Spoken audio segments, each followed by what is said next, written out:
নমস্কার বন্ধুরা, মা মাসি কিচেনে আপনাদের সবাইকে স্বাগত জানাই। আজকের রেসিপিটা করার জন্য আমি এখানে এক টুকরো ওল নিয়ে নিয়েছি। প্রথমে ওলটাকে ভালো করে ধুয়ে নিয়ে কেটে নেব।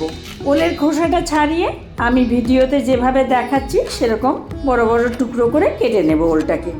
ওল দিয়ে আমরা নানান রকমের রান্না করে থাকি, ওল মাখা, ভর্তা, ডালনা, কোপ্তা, অনেক কিছু।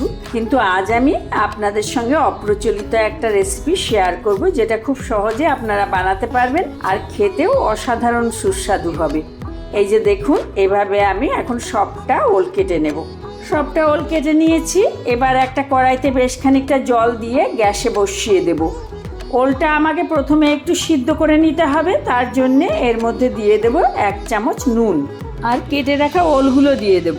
ওলটা সিদ্ধ করার সময় ঠান্ডা জলেই কিন্তু নুনটা দিয়ে ওলটাকে সিদ্ধ বসিয়ে দিলাম, তাহলে সবটা ওল সমানভাবে সিদ্ধও হবে আর নুন দেওয়ার ফলে ওলের ভেতরে একটা নুনের স্বাদ ঢুকবে। ওলগুলো ভালোভাবে সিদ্ধ হয়ে গেছে।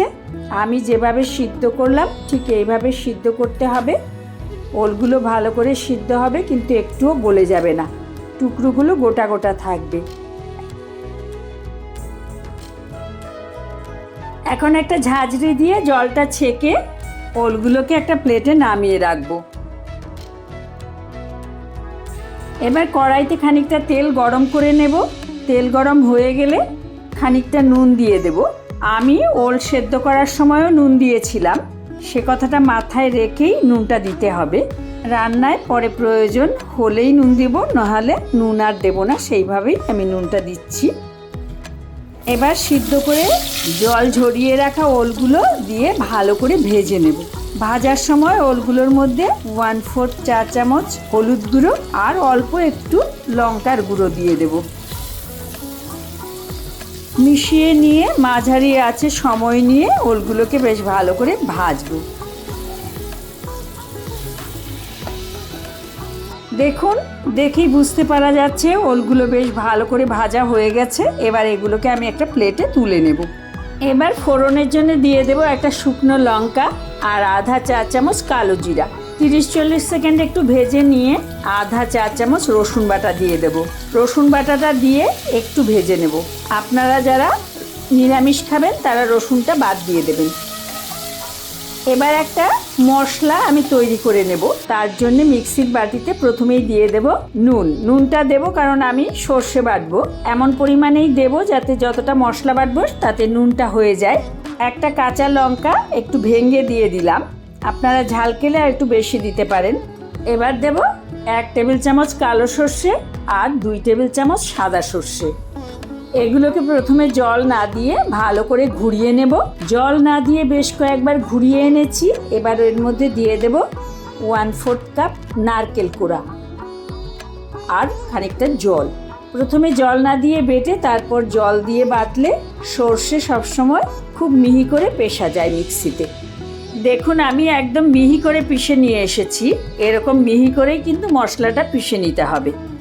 রসুনটা একটু ভাজা ভাজা হয়ে গেলে এই মশলাটা দিয়ে দেব। সব কিছু ভালো করে মিশিয়ে 1.5-2 মিনিট মতো একটু কষিয়ে নেব। তবে সর্ষে বাটা কিন্তু খুব বেশিক্ষণ ভাজতে নেই, তাহলে আবার তেতো হয়ে যাবে। দেখুন, তেল ছাড়তে শুরু করেছে। এবার দিয়ে দেব 1/4 চা চামচ হলুদ গুঁড়ো আর 1/4 চা চামচ লঙ্কা গুঁড়ো। আপনারা চাইলে লঙ্কা গুঁড়োটা আর একটু বেশিও দিতে পারেন। ঝাল যদি না খান তাহলে রঙের জন্য কাশ্মীরি লাল লঙ্কার গুঁড়ো দিলেও হবে। আবারও 1 মিনিট একটু কষিয়ে ভেজে রাখা ওলগুলো দিয়ে দেব। ওলগুলো দিয়ে 1 মিনিট একটু নেড়ে নিলাম।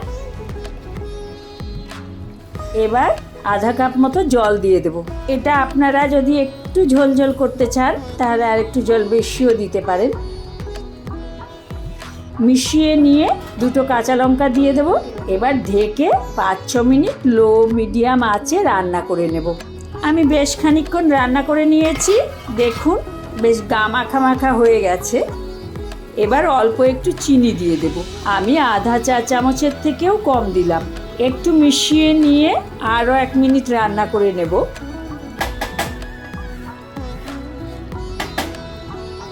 এখন সব শেষে 1 চামচ কাঁচা সর্ষের তেল আর খানিকটা ধনেপাতা কুচি ছড়িয়ে দিয়ে নামিয়ে নেব। আমি পরিবেশন করে দিচ্ছি।